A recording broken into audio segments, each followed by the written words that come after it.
totally unknown person to a person of international recognition.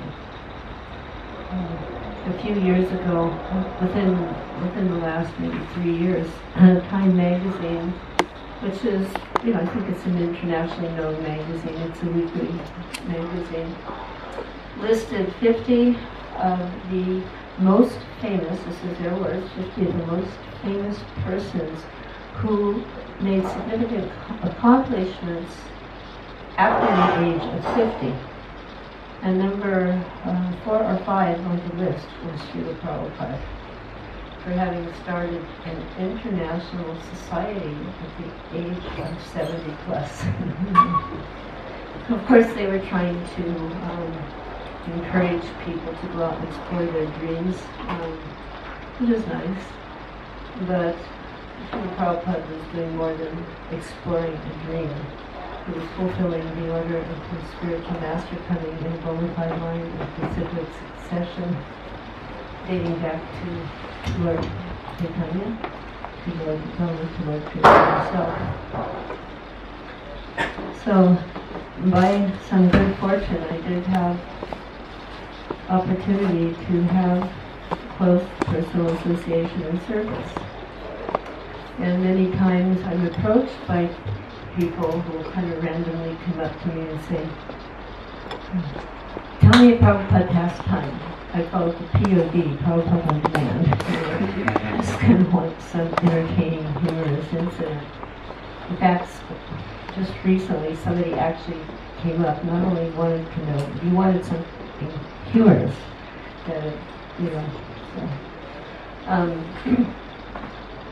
So of course are wonderful recollections in that way.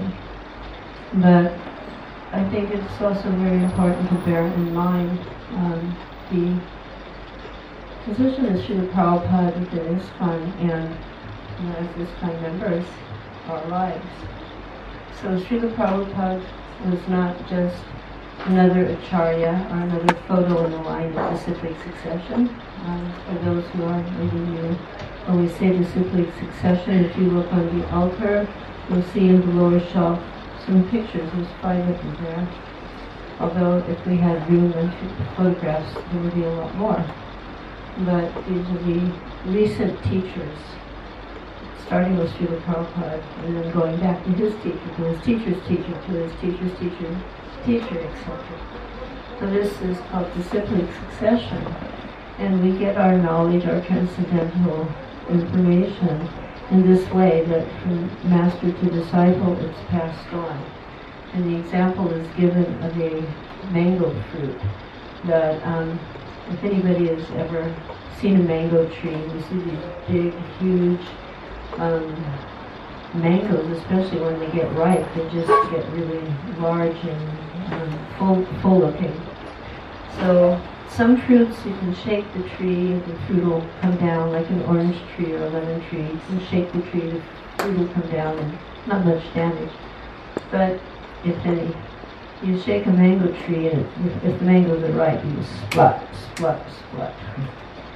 In Miami, Florida, which was another place I represent as BBC, they have a lot of mango trees growing. So there's one part of the year that literally you're walking through messy mango on the streets and the sidewalks because so many mangoes are just falling down, right?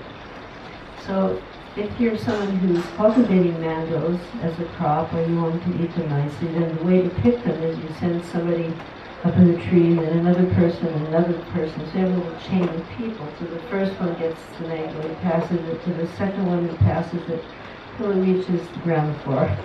And then it's put carefully in a basket or a box with straw so that the mango remains intact. So in the same way, we take our transcendental knowledge and we pass it from one person to the next as we received it. It's not like one person gets a mango and he takes a little nick out of it and tastes it and says, this is pretty good, I'll pass it on. We take it as we receive it, and intact we pass it to the next person. And in this way it keeps the integrity and the purity of the parampara, the transcendental teachings, go from master to disciple and remain pure. So that hundreds and thousands of years can pass, and that same transcendental knowledge is transparently intact at any time and at any place. So Srila Prabhupada came in such a line of disciplic succession, and he's the representative of the Gaudiya Vaishnava tradition. But there are some distinguishing features, and this is what we should keep in mind. Now, I will also say that sometimes the ISKCON members are accused of being practically fanatical, to use the word that sometimes you were fanatical about Srila Prabhupada's position. This is an accusation that has come up. Or at least they may say in a more charitable way, well, we're a little narrow-minded because we only ever consider Srila Prabhupada. So, first premise I want to establish is that the members of ISKCON are not fanatical, and neither are we narrow-minded. However, we are loyal. And this is a very important point. The loyalty to Srila Prabhupada and his teachings are the loyalty to the Parampara. We acknowledge and we accept and recognize and honor and respect other teachers or bona fide religious practices and other paramparas, and even within the Gaudiya Vaishnava tradition, there are subsets of the parampara, and we accept and honor those Gaudiya Vaishnava gurus also. But we remain faithful and loyal to Srila Prabhupada and strictly follow his teachings and instructions. And there's a very good reason for this. If we analyze Srila Prabhupada's situation within the parampara, we can quickly and easily determine his uniqueness. When Lord Chaitanya appeared, he made a statement which, some can say, well, that was a prediction. But in predicting something, there's a risk factor that it may or may not happen. Just like I think, everybody's heard of Nostradamus, and he made all kinds of predictions. This would happen, that would happen at a certain time. And most of it did not happen, so predictions may or may not occur.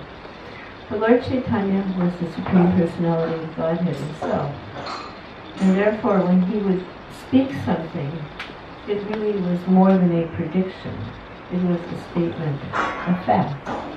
So Lord Chaitanya made a statement of fact that my name will be chanted in every town and village.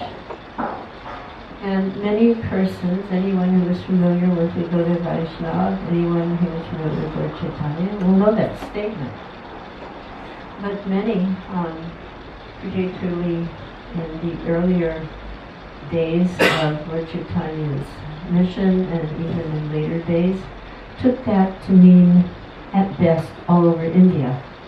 Some people took it because Lord Chaitanya appeared in Gaudadesh in Bengal, or that he stayed in Puri, that maybe he means in those areas. And because he traveled in South India, perhaps he means, we can expand charitably to South India, every town and village. And those with little broader vision would think all of the land of Bharata, of India. But Lord Chaitanya said every town and village without qualification. And very few really understood the actual essence of that statement until Srila Bhaktivedanta appeared in this world. Initially, Srila Bhaktivedanta was not a worshipper of Lord Krishna or even knew about Lord Chaitanya. His family was worshipping Chandi, which is the form of Durga. And he was born into that situation. So as a child, you generally just follow along, at least until a certain point, what your family tradition and values are.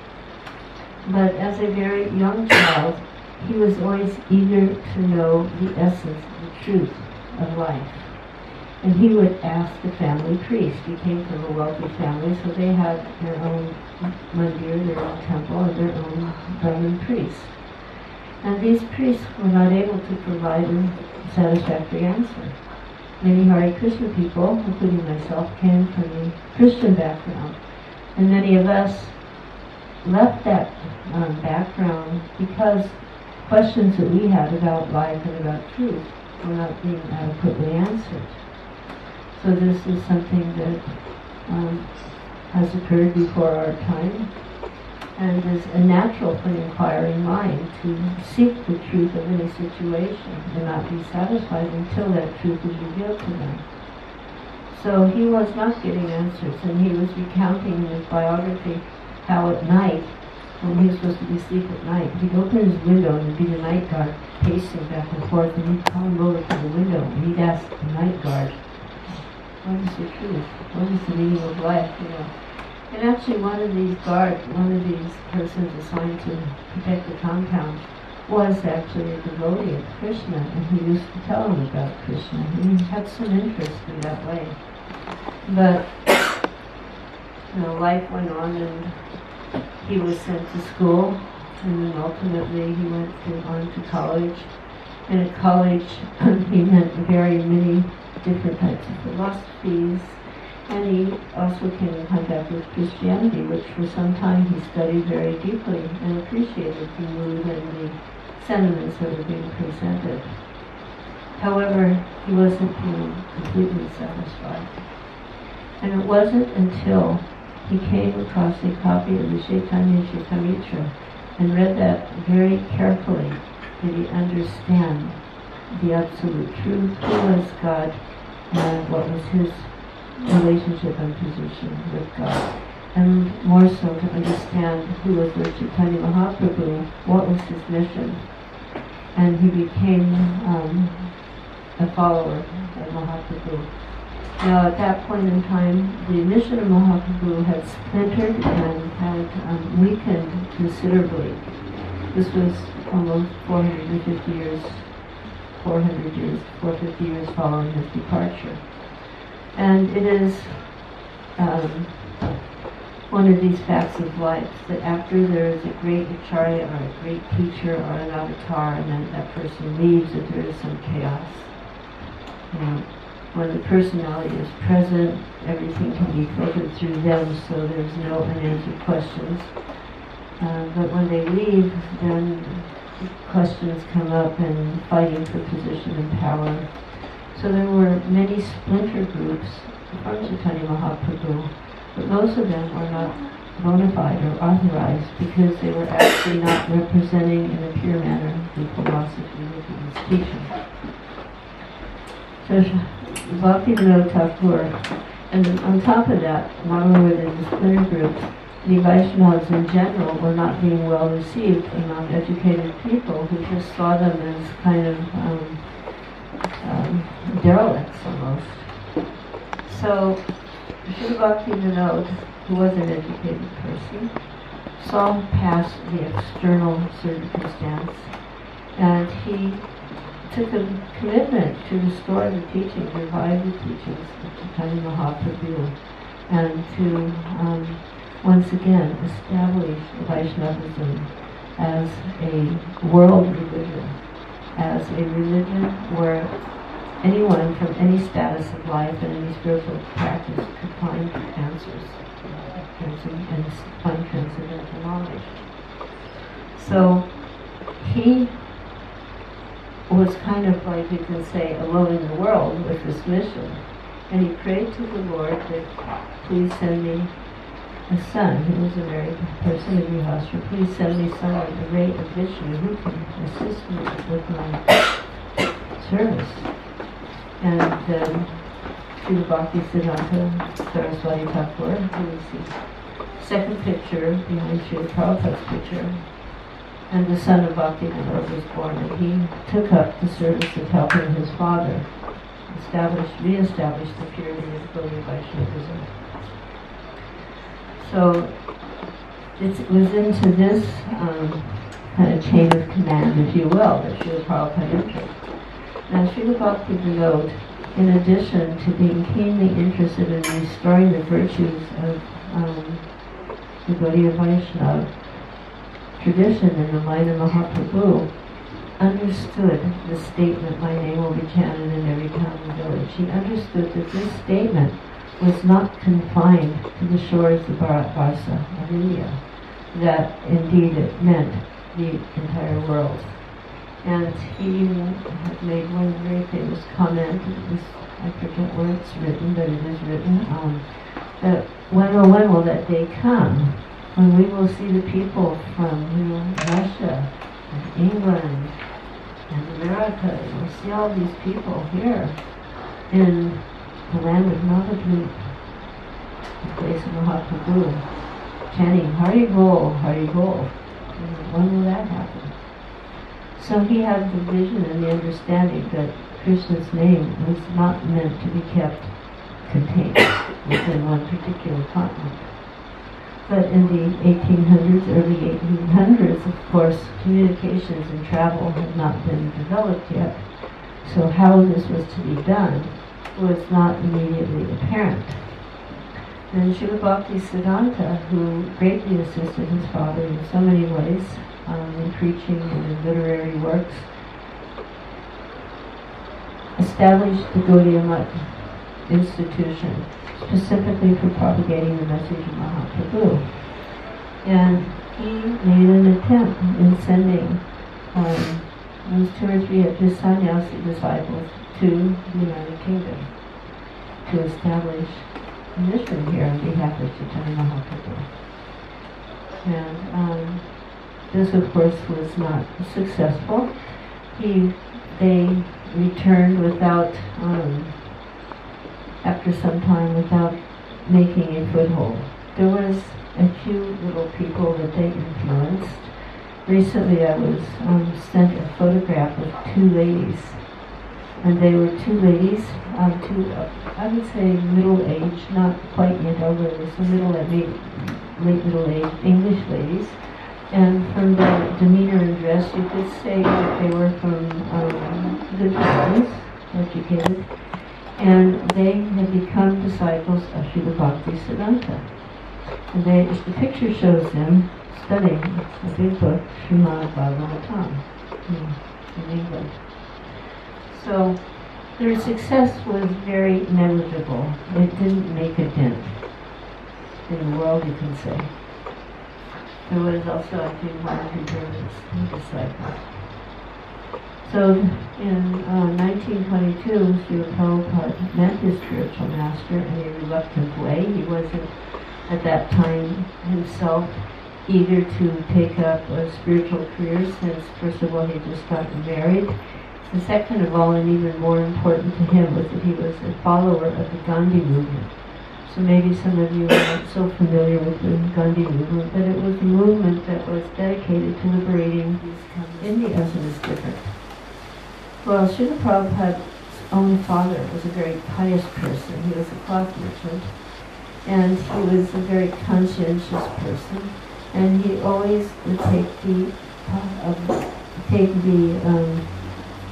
opportunity to associate with and serve sadhus, saintly persons, as we were discussing in the last 2 days in Bhagavatam class, the importance and value of taking association of devotees, saintly devotees. All devotees are saintly by definition. So he had seen that many of these people would come, and what they would speak would not match up with how they would behave. We've all had that experience, I'm sure, of finding people behaving in a way that wasn't consistent with how they were speaking. And we say in America, they didn't walk their talk. So because of this, he wasn't so inclined to pick up the invitation of his friend Krishna. Come on, you have to meet him. Just come one time. So he did come, and there was a small little tiny place on the place called Lokadanga Junction in Calcutta, where his Guru Maharaj had a small establishment. And that evening, Srila Bhaktisiddhanta was sitting on the roof. Of course, in India the roofs are often quite flat and an extension of the house, especially in the warm weather in the morning, you'll go up on the roof and find some relief before the sun hits the day, and then again in the evening. Pleasant, atmosphere. Srila Prabhupada also, when we first got the Juhu project, would go sit on the roof. We were staying in different people's little flats, and quite often we'd have wonderful darshans in the roof of the buildings. So he came up, and because he was a respected person, he immediately was making his obeisances. And he hadn't even finished making his obeisances to sit up when Srila BHAKTAfilms addressed him and said, "You are an educated young man, so please take this and preach this message of Chaitanya in the Western English-speaking world." So Srila Prabhupada argued a little. He said, well, how can we, until we become free from the subjugation of the British, how can we speak anything? Who will listen to us as long as we're under the thumb of the British? So first we have to get free. We have to get, liberated from the British, establish as our own, sovereign country, and then, perhaps Srila BHAKTAfilms came back and expressed to him how the mission of Chaitanya Mahaprabhu was beyond these material designations and qualifications. It was transcendental to any such material calculation. And Srila Prabhupada commented on this later. He said that among my friends, I was always considered to be a leader, and everyone would listen to me, what I had to say. He said, for the first time, I was defeated. He said, and I liked it very much. So this is a quality of a devotee, that devotees are happy. We're actually joyful to be defeated in spiritual topics. Because this defeat, unlike material defeat where one is better than the other, and I'll smash you because, you're in the way of my supremacy, and, your ego and my ego go at it. To be defeated spiritually means to be uplifted. If one is defeated spiritually, it means that your knowledge is incomplete or not cultivated. So if someone defeats you, it means that they have given you superior knowledge, and that will uplift you and educate you. So that kind of defeat is welcomed. And Srila Prabhupada was very happy. He said, I liked it very much. So it wasn't until he was in an advanced stage that he actually set forth beyond the shores of India. However, in between, he began to serve the mission of the spiritual master. He began preaching. He began writing. He was published. In fact, the spiritual master indicated that much of his work should be printed, and his godbrothers gave him the title, honorific title, Kaviraj, which means poet, because of his writings and the realizations he imparted. But still, it wasn't until the age of almost 70, just prior to his 70th birthday, that he stepped foot on a cargo ship that was going to be the means of conveying grain to the Western world. Now, in a very quick amount of time, he stepped shore in September 17th, 1965. Initially, the ship docked in Boston Harbor, and there he went through the formalities, just like if you're flying to England. You may first stop at Heathrow or Gatwick, and then maybe you'll go to a smaller destination. But when the plane first touches down, you disembark and you have to go through the formalities of immigration. So in the same way, he went through the immigration procedures in Boston. But then just after a few hours, he was back on the boat to New York City, which was the final destination of that ship, the Jaladuta. And I will mention, this was a cargo ship, of course. And I want to say that one time I was in Bombay and I decided I wanted to see the Jaladuta, and I'd heard it was docked there. So I went to the shipyards, and there were all these huge, gigantic ships, and I'm looking all around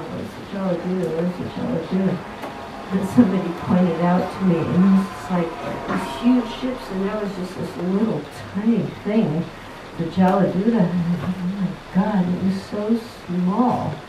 I mean, it was a cargo ship to be sure, but compared to these other massive, huge ships, this thing was like a toy. And to imagine him getting on that boat, crossing the ocean and having 2 heart attacks, which he had on the way over, you know, in the choppy seas. But we just took this trip, we got back last week, where we went on this cruise. So that was a pretty massive, huge boat. But in a few places and for a few days, the water was choppy. It wasn't huge, there were big waves, but not like waves, you know, but the boat was like, so a few people, they were not very comfortable with the situation, quite, you know, seasick actually. So imagining, you know, I was again thinking, Srila Prabhupada on that little Jaladuta, and the big waves in the Atlantic Ocean between, you know, between Calcutta and New York, being tossed about, and he suffered his heart attacks, you know, so that he would even survive was miraculous.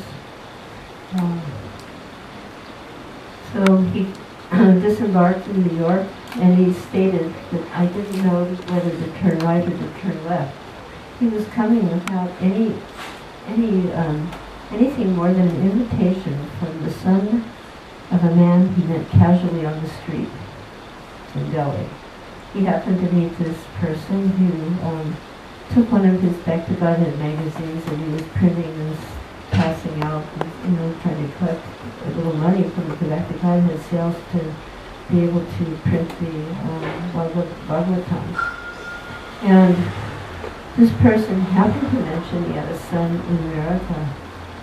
And Srila Prabhupada happened to mention that he would like to take the mission of Mahaprabhu to America and preach. And the person said, well, perhaps my son can help you. He has, you know, sponsored other people. So Srila Prabhupada gave him his information, but there wasn't any continued correspondence, so he had basically not put any hopes into this. And then one day he got a letter from whatever the government office saying that he'd been approved, that his request, his sponsorship had been approved. So suddenly he found that he was actually, he could go to America, except that he didn't have a passport. He needed to be underwater every day. He would cook in days without. So, you know, he was leaving aside what you could say an idyllic life for a sadhu to come to the shores of America, where at that point it was just the pitch beginning of the hippie era. And I don't think anything could have prepared him for what was going to be greeting him. You know, young people running around with or without clothes, and the long hair, and the sounds, and the smells. You know, but there was one saving grace of the hippies, which was that they had a thirst for knowledge, and they actually were looking for truth. Even though they were hugely misguided in some of the applications, you know, particularly in taking the drugs and the mind-altering drugs, it was really being done because we were trying to get behind the facade of the material world as we saw it. So they were actually, the hippies were a natural audience because they did desire absolute knowledge and truth. Whereas the entrenched materialistic person was, you know, afraid of the truth because they would think that they would lose their materialistic way of life. So Srila Prabhupada's early followers were, you know, among the hippie sampradaya, if you will. But quickly, the Krishna consciousness, flavor, and mood and teachings expanded until within the 12 years he was with us, the Hare Krishna Maha Mantra had established itself, practically speaking, on every continent, every town and village. And from one volume of the Bhagavatam, you know, 10 volumes were translated and printed The entire Chaitanya Charitamrita, 17 volumes, is translated and printed. Teachings of Lord Chaitanya, nectar of devotion, nectar of instruction. Over 70 volumes of books within that short time. From a penniless sadhu who didn't know anyone besides the son of the man who had sponsored him, who he barely knew. An amazing, phenomenal movement happened.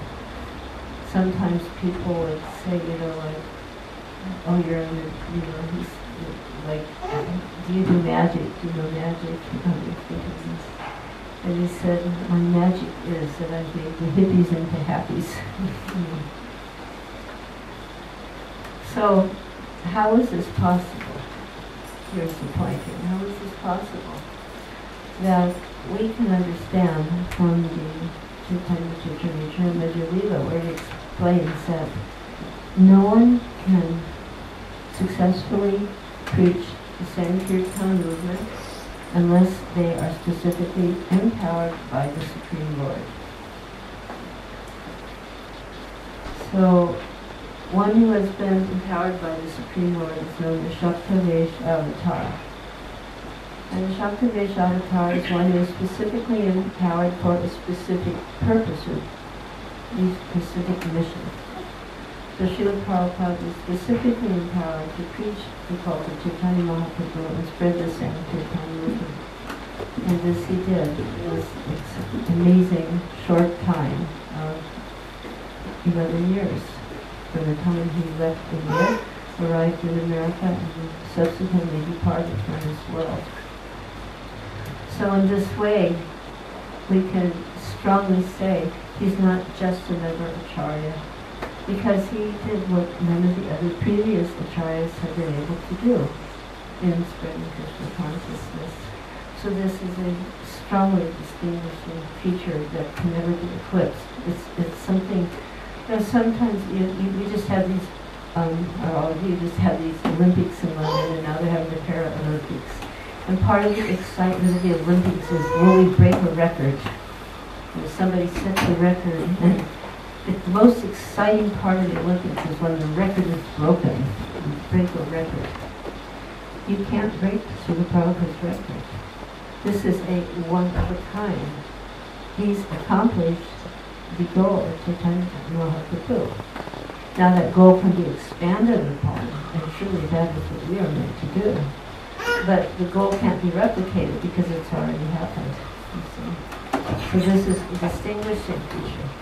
And this is all the more reason for us not to divert ourselves from loyalty and following Srila Prabhupada's instructions. Srila Prabhupada himself would comment, if I have done anything wonderful,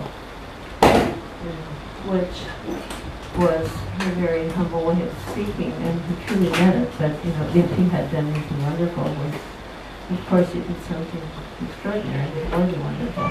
But he said, if I have done anything wonderful, it is that I have 100% followed the instructions of my spiritual master, and I have not changed anything.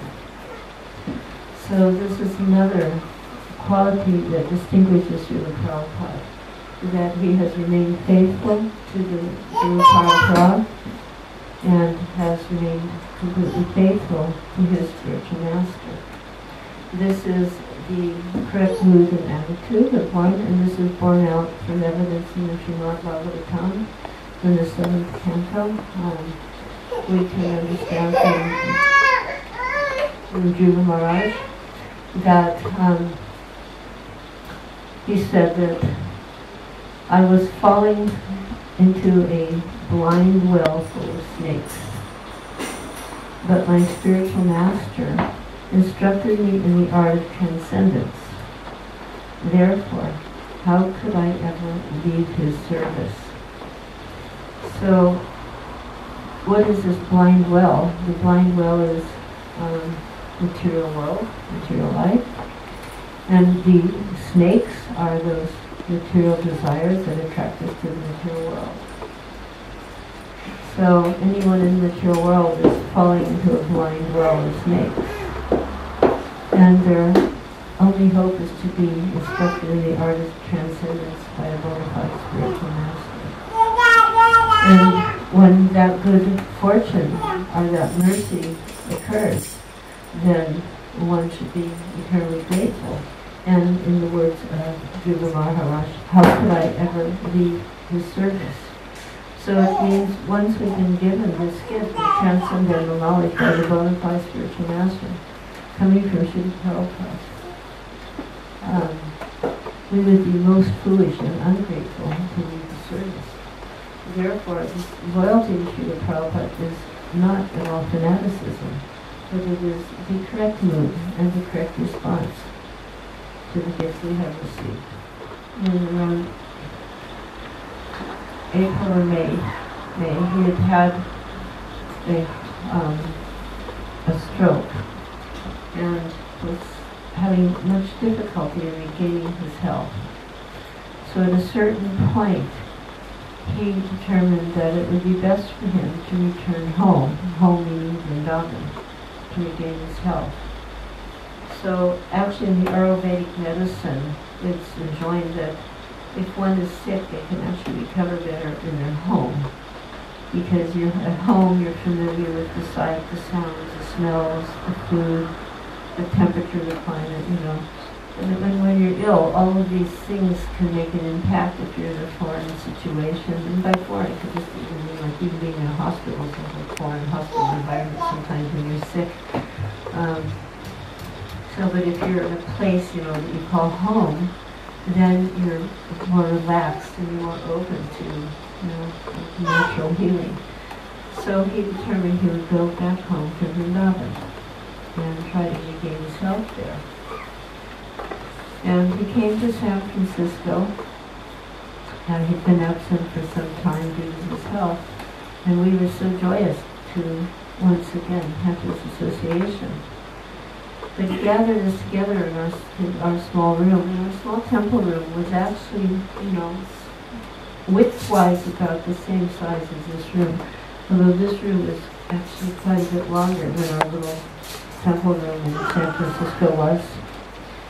But we were there, and he made an announcement that, really stunned us.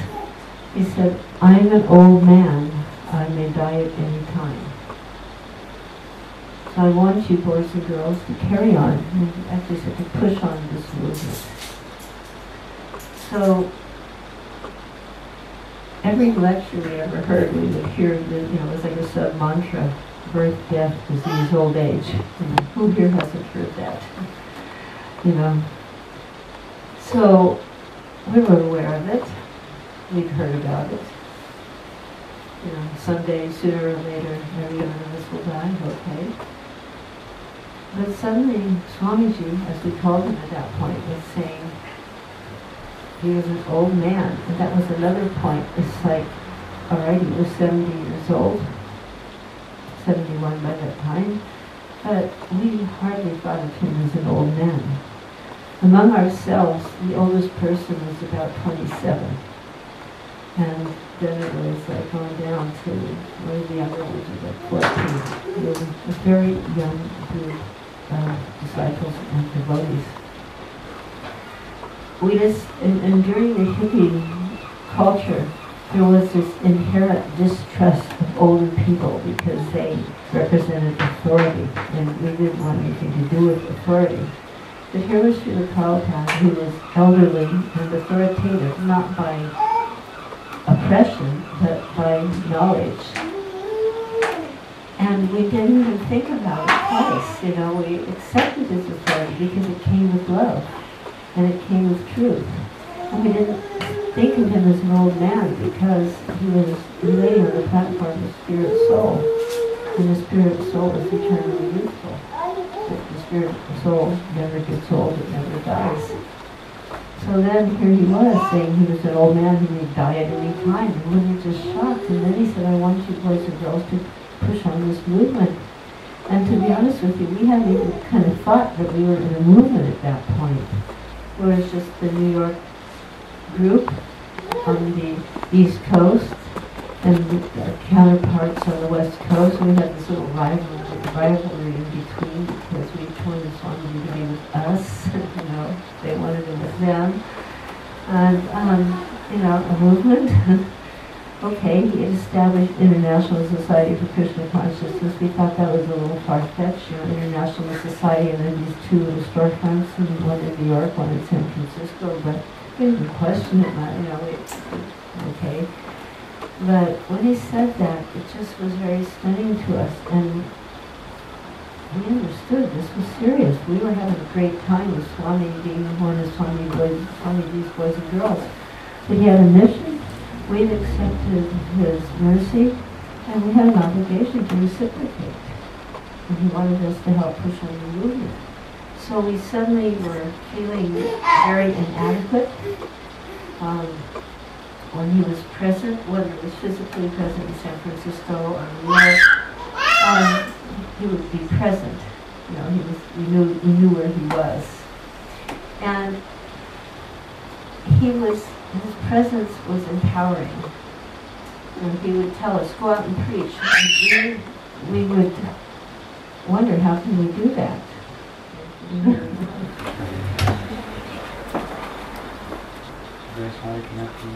Jai. Maybe